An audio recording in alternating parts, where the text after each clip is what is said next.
I'm back. I was out for a few weeks on vacation, and yeah, I enjoyed myself. I wasn't gonna try to post while I was on vacation. I didn't bring my camera with me, but those weeks were not wasted because I went through BC and Southern Alberta, and I picked up a lot of books, over 60, and I spent a lot of money. Okay, got me. Guilty as charged. Okay, probably $250, $300 total. So I what is that per book? Like $4, something like that. So we found good deals, but of course, I've ousted myself as a fiend, as an addict. Maybe not that severe. Anyways, yeah, I'm gonna break up the books into multiple videos because I can't just like show you everything at once, right? That'd be too much. You wouldn't be able to handle it emotionally. Yeah, I'll break it up into the next 4 weeks here. So this week, and I'll kind of break it up by location, right? So this week we'll do Vernon, and then next week we'll do Kelowna Part 1. The week after that, Kelowna Part 2, and then the last week 4, will be Calgary. So lots of fun stuff coming down the line. Yeah, so I guess we'll just get started here. This is Vernon, okay? The bookstore that I went to besides Value Village would be Expressions of Time. Okay, now, I was there a couple years ago, and they were at a different location, and they had tons of stock. A lot of it uncatalogued, right, which is fun, because you can go through it and maybe find a gem, who knows. But then this time I came back, and they had moved locations, and then gotten rid of all their uncatalogued stock, and they probably cut it by like a quarter. Right, there's a quarter of their original stuff, which is kind of sad, but anyways, they still had fair prices, so I can't complain too much. So yeah, this Works of John Dryden, okay, I picked up for, let's see, $5, okay, so probably as much as I'd pay for this, honestly. John Dryden, I believe he was, if I'm thinking of the right guy, this is England's first poet laureate. 1668. So pretty cool. Yeah, it's interesting. The text in this one is not normal. It has 2 columns per page. Not really sure why they did that. Who knows? Maybe it'll say in the introduction. So cool poetry. I'm really slow. I mean, I assume this is poetry, right? I mean, it's all written in verse. So yeah, I do read some poetry. I'm still working through Keats and Shakespeare and the Norton Anthology, but I don't read it so often, so it takes me forever to get through. So these next few poetry ones probably will take me a while. Here we have another Wordsworth Poetry Library edition. Looks the exact same. This one, though, is for Sir Walter Scott. Now, this one was also $5. And Sir Walter Scott came about 100 years after Dryden. His famous work being The Heart of Midlothian, I think I'm saying that right, and also The Lady of the Lake, which I do have separately in hardcover. Let's see if I can find it here for you. Oh. Here we go. So it's a bit of a duplicate. It's kind of an ugly poop brown, but I don't know, cool, nice little smaller hardcover, bigger text in this one. This one I didn't buy on the trip, but you know, it's not, just because you have one of the things from the collection doesn't prevent you from buying the complete works, right? So, and then about 50 years after Scott comes the American, Henry Wadsworth Longfellow, okay? Also poetry, selected poems, okay, not a complete works, but can't really complain there. That was only $4. And also it had an advertisement tucked into it from 1996. For Maple Crust Hardware, Paint, and Home Center. I love finding things inside books. It's cool. It's like a little time capsule. Anyways, that's pretty cool. This guy, first American to translate Dante's Inferno. Little tidbit for you. And then maybe 50 years after Longfellow, if I'm getting all my timelines right. Or no, sorry, he would have been a contemporary with Longfellow, I believe. Anyways, Robert Louis Stevenson. We all know and love him. I have a lot of his stuff already. But here's one more. I don't have his poems. So now I've got his poetry. pretty sweet. Yeah, not sure when I'll get to that, but anyways. And again, Louis Stevenson, one of those people where do I put that book, right? Do I put it on the poetry shelf, or do I put it with the rest of his stuff? I have him right now in kids' books, but he could fit in classics as well, right? So kind of a hard decision to make. I'm sure I'll figure it out. Anyways, one more Stevenson, okay? I don't have this one yet. And that's The Black Arrow, okay? Don't know too much about this one. Sometimes I just see the author's name and I just buy it, especially for $3, okay? You know, I'm building my library, mostly classics, but always looking to expand for $3. So this one is A Thrilling Tale of Love and Adventure. How can you go wrong? And it's in medieval England. Perfect. So yeah, cool stuff there. This one, not a rare find. I'm surprised I don't have this already. We have the red waxed pages of Boris Pasternak's Dr. Zhivago. Apparently it was banned, written in Russia, right? Russians like to ban things historically. So luckily we got this one. He snuck the manuscript out. And yeah, it's supposed to be set like after the Russian Revolution, before World War II. I mean, based on the back, looks kind of like a love story. You got a man and a woman there kissing. What is it about? I don't really know. Apparently on Wikipedia it says that the plot's really complex and that Pasternak will just bring up a character and then bring up the same character with a different name, like the nickname, and not tell you it's the same character. So it's kind of confusing. So hopefully I don't get too lost when I get to this. I do want to read this semi-soon, the next year or two. One of my favorite authors on Substack is reading this one currently, so yeah, kind of piqued my interest. Next we've got another famous author that you see around here quite frequently, and that's H.G. Wells. Okay, we got his selected short stories. Again, unbeatable prices, unbeatable, $3. Yeah. What's in here? I don't really know. Let's see what titles he has in this selected short stories. Oh, what? I think these are some I actually already have. Time Machine. Oh, there's too many to read, but it has Time Machine, which I already have separately. So that's too bad. But a lot of these on here I don't have. I don't recognize them. So very nice. Cool. So yeah, looking forward to that. And as we get later into the weeks here, I have all the piles down here organized. There's a lot more Wells coming. I think it was Calgary. I found a lot of H.G. Wells in Calgary. Anyways, Thomas Hardy, Jude the Obscure, okay, one of his more famous works. My book club right now, I can't get the camera to focus. Holy mackerel. Focus. The bane of my existence, it will not focus. Maybe, there we go. Anyways, Jude the Obscure. My book club is doing Return of the Native right now, so I just started on that. I'm maybe 80 pages deep. So far, not too much plot. We've had some dialogue and a lot of description, and yeah, not a lot of happening yet. But I'm sure, hey, I'm sure it'll get good soon because it's a famous work, right? And a lot of these older works, they're kind of growers, you know. They're late bloomers, so you just got to be patient. Usually it's worth it, right? Like for East of Eden, one of my favorite classics I've read so far. The first third or a quarter of it, I mean, it's a long book, right? So the first like 200 and some pages, I didn't like it. And then I fell in love with it in the next 400 pages after that. So you never know. You never know. Next up, we've got Rudyard Kipling's Puck of Pook's Hill. Now, I know he wrote some kids' stories. I don't think everything he wrote was for kids, right? Because he also has a book called Kim, I think.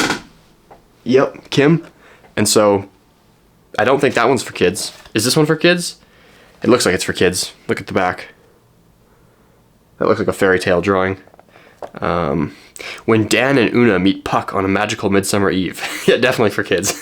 He offers them a glimpse of the old England and introduces them to some very interesting people. Medieval knights, Viking warriors, and the Roman legions of Ulpia Victrix on Hadrian's Wall. Huh, cool. So that will go in my kids book section. But again, or should I put him in, I don't know. Because I have his Just So stories in the kids section, and then I have his Kim and the day's work. I don't have my glasses on. The day's work. Those are in the classics section. But I don't like splitting up authors. So again, hard decisions, guys. Hard decisions. A few weeks ago, I showed you my Roald Dahl collection, and I mentioned that I was missing one book. Those of you that are astute may remember that missing book was Matilda. So I found this one at Value Village for, I don't know, $4. So, nice. I mean, I'm sure I'm missing a few short stories of his, but all his major works now I have. So, happy to round out and finish that collection. And then last but not least, we do have an interesting, beautiful canvas hardcover here called The Waters of Silo by Thomas Merton. Thomas Merton is the famous mystic. Is he American? Is he British? I don't remember. Anyways, I have a few other of his things. I have The Wisdom of the Desert, and again, I don't have my glasses on. I can't read anything. Yeah, forget it. One more thing by him, and now I have a third. So. Should be interesting. Apparently it's like a history of some monastic order. Again, that's all I know about it. But like there's some pretty cool images in here too. Like look at the, okay, the camera might not focus, but look at that. All lined up like ducks in a row with their hoods. Pretty interesting. So yeah, I don't think I'll get to this anytime soon, but cool guy. Anyways, that's it for the book haul. I did finish books. Don't worry, I did do some reading on my trip. So I started and finished Chaucer's Canterbury Tales. And then just yesterday I powered through this mini tiny little book by William Trevor called The Mark II Wife. It has 3 short stories in it, the first of which is The Mark II Wife. We'll just get this one out of the way quick. I never heard of William Trevor. I was at a bookstore a year ago, seen it. It was $1. I was like, sure. I mean, it looks cool. It looks like nice and smooth and clean, so bought it. Would I recommend it? Yeah. It's a 3 out of 5 stars, I think. A low 3. It's good. It's kind of... I'm sorry, William Trevor. It's good, but it's kind of forgettable. The Mark II Wife, there's this woman with like anxiety disorder, and it's kind of just her like going to a party and like you kind of get to see things through her perspective, and there's this thing of like the unreliable narrator going on where you don't really know what she's claiming is true or not. So that's interesting. Am I missing something? What does Mark II mean? I thought maybe it was making a play on the Proverbs 31 wife, like the Mark II wife. I couldn't find anything in Mark II about wives, so maybe I'm missing what this means. I don't know. It doesn't explain it in the book. Anyways, the second one in here is The Time of Year. This one's kind of sad, actually. A girl loses her best friend at 14 when they try to go swimming in the ocean on Christmas, and then it kind of just follows her like 10 years later going to a Christmas party, and like all of a sudden she's like relapsing into these like memories of losing her best friend. So yeah, I liked that one. I think probably a bit more than the Mark II Wife. And then this really short one at the end here, Cheating at Canasta. It's just this guy who lost his wife sitting at a restaurant, overhearing a couple arguing, and yeah, it's kind of like a reflection on relationships and kind of appreciating somebody while you still have them. So that was good. Again, William Trevor. All these were kind of sad. Are you all right? I mean, I think he's probably dead. I have no idea. Anyways, it was worth reading, but would I read it again anytime soon? Probably not. But hey, got her done. See, it's these little short guys. This was like 65 pages. This is what's going to help me finish my reading goal for the year, okay? Because I'm trying to do 52 books in a year, one a week. And I keep choosing books like, I don't know, Don Quixote. It's like 1,000 pages.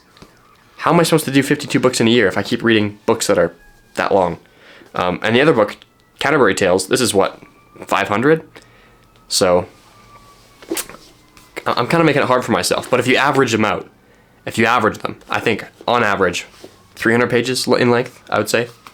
Who knows? Yeah, so Chaucer's Canterbury Tales. I didn't have, the first half of my trip, I wasn't driving anywhere. I was on like a backpacking section. So we hiked up to a cabin and stayed there for like 3-4 days. And I didn't have much to do besides the day hikes. So I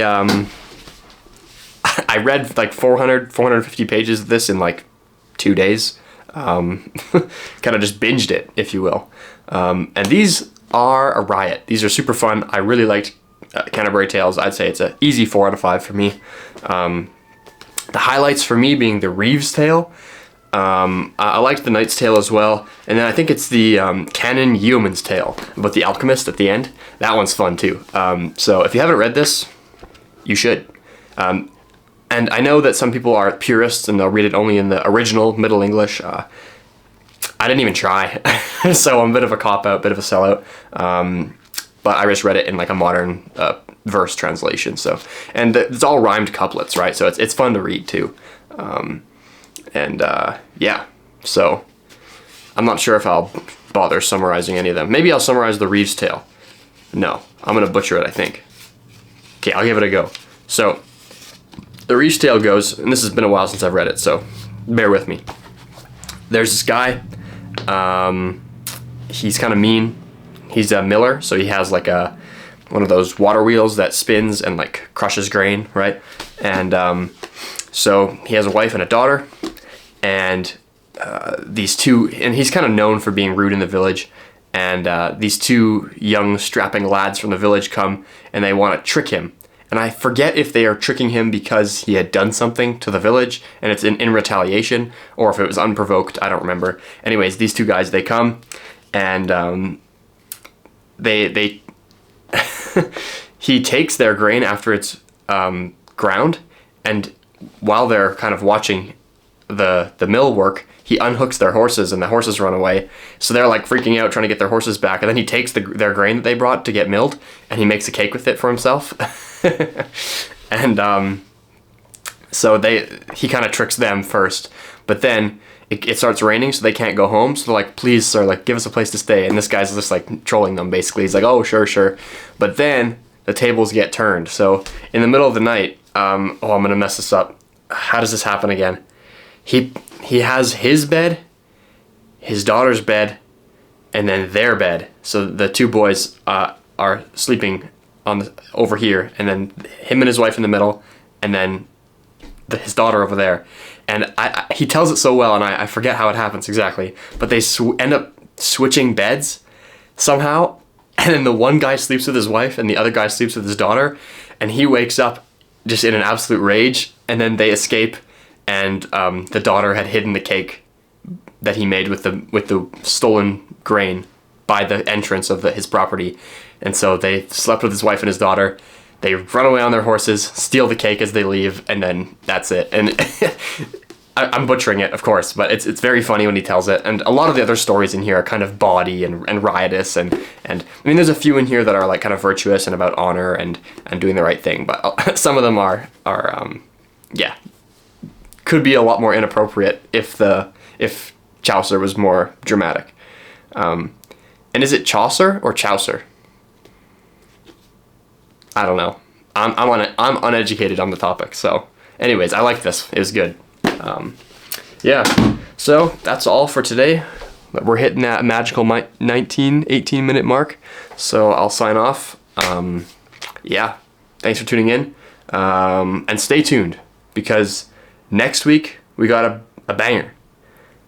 The next 3 weeks are going to be bangers because I'm unveiling all the books that I bought on my trip. So yeah, see you soon.